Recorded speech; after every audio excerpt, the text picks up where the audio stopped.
Welcome to the AI Research Roundup. I'm Alex.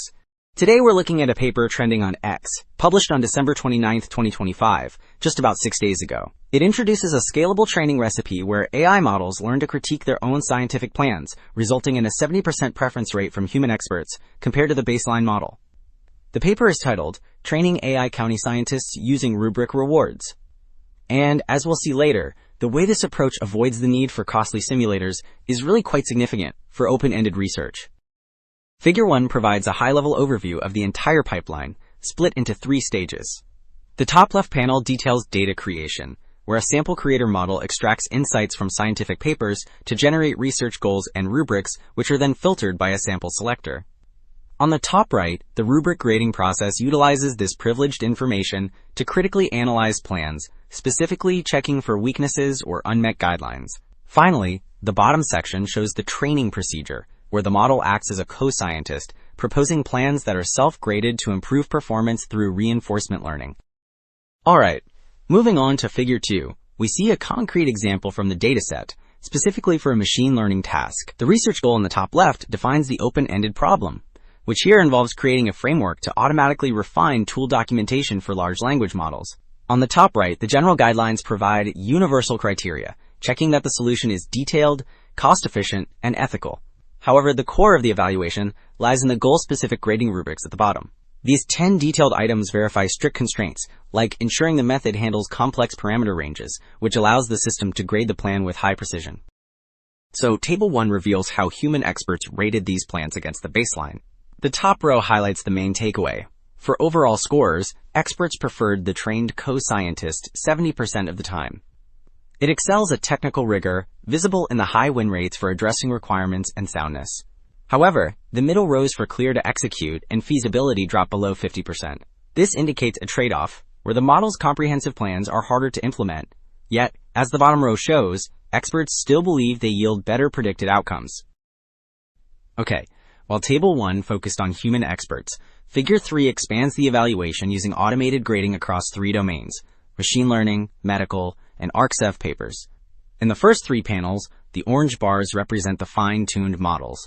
Notice how they consistently outperform the initial base policy, and even match powerful proprietary models like Grok 4 thinking, although GPT-5 thinking still holds the top spot.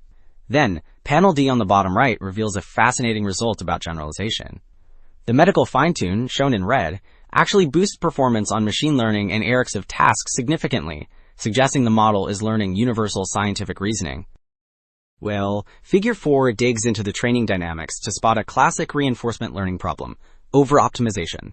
The plot tracks satisfaction scores over 250 training steps. The dashed lines represent the model's internal self-grading using the QN330B reward model, which consistently trend upward, suggesting continuous improvement. However, the solid lines show the ground truth evaluation from a stronger judge, Claude 4 Sonnet. Notice the orange line for detailed, specific solution.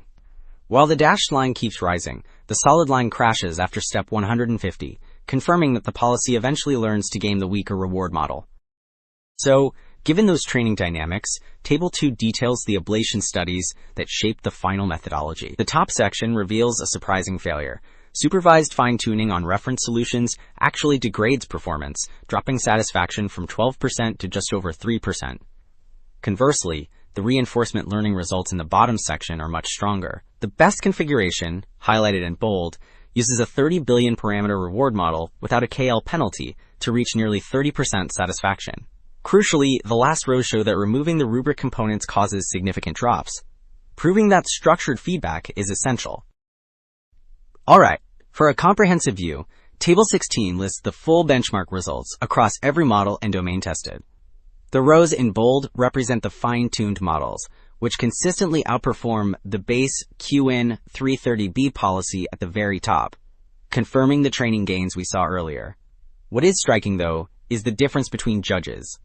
If you compare the columns for Gemini 2.5 Pro against Claude 4 Sonnet, the former is much more lenient, often awarding scores that are twice as high. Despite this noise, the bottom rows show that massive frontier models like GPT-5 thinking still set the upper bound for performance. Wrapping up, 2 takeaways stand out.